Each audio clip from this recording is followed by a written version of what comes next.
ಮಾನಭಂಗದ ಮೇಲೆ ಕೌರವ ಸೇನೆ ಸರಿಗೆ ಸುಶರ್ಮ ಕಡುದುಮ್ಮಾನದಿಂದಲೇ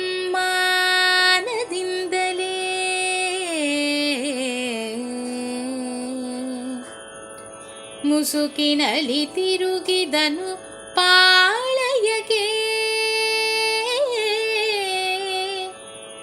ಭಾನು ಭುವನದ ಜನದ ನಿದ್ರಾ ಮೌನ ಮುದ್ರೆಯ ನೊಡೆದನು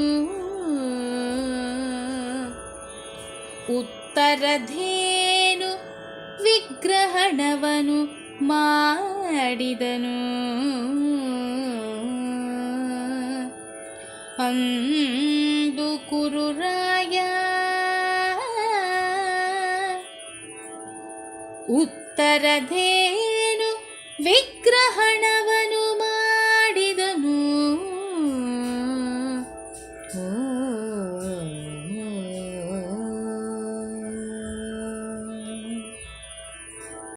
ಇತ್ತ ಕೌರವನ ಸೇನೆ ಮತ್ತು ತ್ರಿಗರ್ತದ ರಾಜನಾದಂತಹ ಸುಶರ್ಮನ ಸೇನೆ ಅವಮಾನದಿಂದ ಹಿಂದಕ್ಕೆ ಸರಿಯಿತು. ಇಲ್ಲಿ ಸುಶರ್ಮ ತನ್ನ ತಲೆಯ ಮುಸುಕನ್ನು ಹಾಕಿಕೊಂಡು, ತಲೆಯ ಮೇಲೆ ಮುಸುಕು ಎಳೆದುಕೊಂಡು ಶಿಬಿರಕ್ಕೆ ಹಿಂತಿರುಗ್ತಾನಂತೆ. ಕ್ಷತ್ರಿಯರಿಗೆ ಮಾನ ಎನ್ನುವುದು ಪ್ರಾಣಕ್ಕೆ ಸಮಾನ. ಅವಮಾನ ಆಯಿತು ಅಂದರೆ ಒಂದು ರೀತಿಯಲ್ಲಿ ಪ್ರಾಣ ಹೋಯಿತು ಎನ್ನುವ ರೀತಿಯಲ್ಲೇ ಭಾವಿಸ್ತಾರೆ. ಮಾನಕ್ಕೆ ಹೆಚ್ಚು ಪ್ರಾಧಾನ್ಯತೆ ಕೊಡುವವರು ಕ್ಷತ್ರಿಯರು. ಈ ರೀತಿ ಸೆರೆ ಹಿಡಿದು ಅವನೇ ತನ್ನನ್ನು ಬಿಟ್ಟು ಕಳಿಸಿದನಲ್ಲ ಎನ್ನುವ ಅವಮಾನದಿಂದ ತಲೆಯ ಮೇಲೆ ಮುಸುಕು ಎಳೆದುಕೊಂಡು ಸುಶರ್ಮ ಶಿಬಿರಕ್ಕೆ ಹಿಂತಿರುಗುತ್ತಾನೆ. ಆ ರಾತ್ರಿ ಕಳೆಯುತ್ತದೆ. ಸೂರ್ಯನು ಮುಳುಗಿ ಪುನಃ ಬೆಳಗ್ಗೆ ಪ್ರಾತಃ ಕಾಲದಲ್ಲಿ ಸೂರ್ಯೋದಯ ಆಗುವ ಕಾಲಕ್ಕೆ ಹೊಸ ನಿರ್ಣಯವನ್ನು ಕೌರವ ಸೇನೆ ಕೈಗೊಳ್ಳುತ್ತದೆ. ಈ ಬಾರಿ ದಕ್ಷಿಣದಲ್ಲಿ ಆದದ್ದು ಸೋಲು ನಮಗೆ ದಕ್ಷಿಣ ದಿಕ್ಕು ಆಗಿ ಬರುವುದಿಲ್ಲ. ಆದ್ದರಿಂದ ಈ ದಿನ ಉತ್ತರದಿಂದ ಗೋಗ್ರಹಣವನ್ನು ಮಾಡೋಣ. ಏನಾದರೂ ಮಾಡಿ ಕೆಲವೇ ಕ್ಷಣಗಳಲ್ಲಿ, ಇನ್ನೆಷ್ಟು ದಿನ ಇದೆ ಅಂತ ಅವರಿಗೆ ಲೆಕ್ಕ ಕೂಡ ಹಾಕಿಲ್ಲ, ಪಾಂಡವರನ್ನು ನಾವು ಗುರುತಿಸಬೇಕು. ಏನಾದರೂ ಮಾಡಿ ವಿರಾಟ ನಗರಿಯಲ್ಲಿ ಇದ್ದಾರೋ ಇಲ್ಲೋ ಎನ್ನುವುದನ್ನು ನಿಖರವಾಗಿ ಗುರುತಿಸಬೇಕು ಎನ್ನುವ ರೀತಿಯಲ್ಲಿ ಮಾರನೆಯ ದಿನ ಉತ್ತರ ಗೋಗ್ರಹಣವನ್ನು ಮಾಡುವುದಕ್ಕೆ ಯೋಜನೆಯನ್ನು ರೂಪಿಸ್ತಾನಂತೆ ಕೌರವ.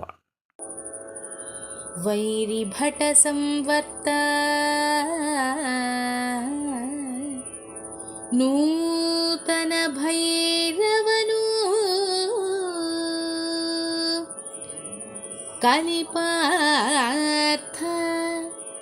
ಸಮರೋದ್ಧಾರ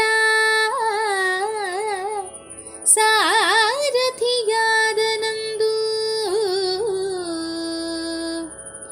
ವಿರಾಟನಂದನಗೆ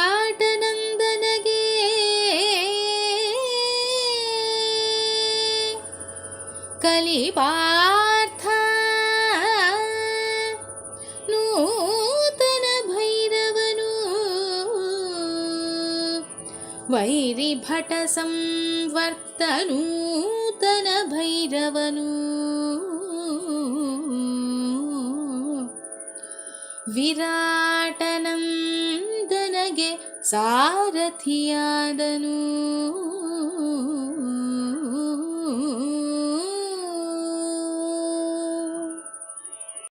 ವಿರಾಟ ಪರ್ವದ 5ನೇ ಸಂಧಿ.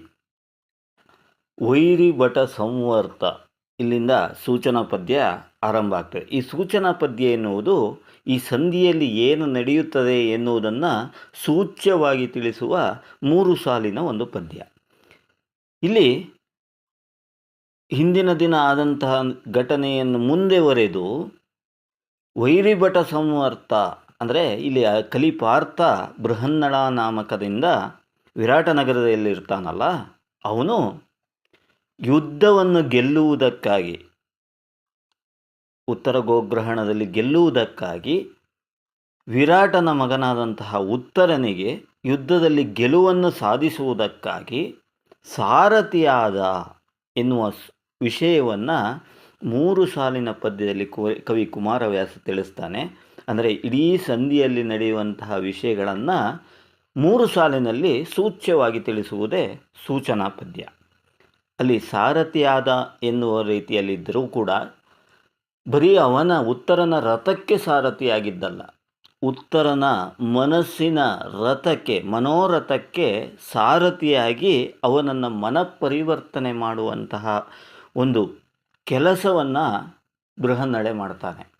ಅವನನ್ನು ಏನು ತಾನು ಅದು ಮಾಡು ಇದು ಮಾಡಿ ಎಲ್ಲವನ್ನೂ ಮಾಡಬಲ್ಲೆ ಎನ್ನುವ ಅಹಮ್ಮಿಂದ ಅಥವಾ ಕೊಚ್ಚಿಕೊಳ್ಳುವ ಪೌರುಷವನ್ನ ಮಾತುಗಳನ್ನು ಆಡ್ತಿರುವಂತಹ ಉತ್ತರನನ್ನು ಮನಪರಿವರ್ತನೆ ಮಾಡುವುದಕ್ಕಾಗಿ ಮನೋರಥಕ್ಕೆ ಸಾರಥಿಯಾಗಿ ಬೃಹನ್ನಳೆ ಮುಂದುವರಿತಾನೆ. ಬೃಹನ್ನಳೆಯೇ ಅರ್ಜುನನಾಗಿ ತೋರ್ಪಡಿಸುತ್ತಾನೆ ಎನ್ನುವುದನ್ನು ಈ ಸಂಧಿಯಲ್ಲಿ ನಾವು ಕಾಣಬಹುದು.